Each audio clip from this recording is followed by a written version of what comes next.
Hi guys, ang menu natin ngayon ay patola with chicken with mushroom. Yan. Tapos meron tayong dinding sa luyot and bulaklak ng kalabasa.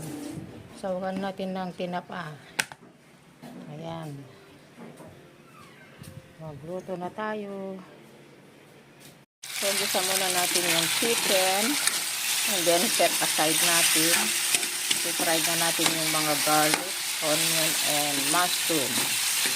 And, lagyan natin ng patola with vermicelli. Lagyan natin ng vermicelli. Hi guys, almost done. So, lagyan lang natin ng oyster sauce. Pampalasa ng patola. Konti lang guys. Yan.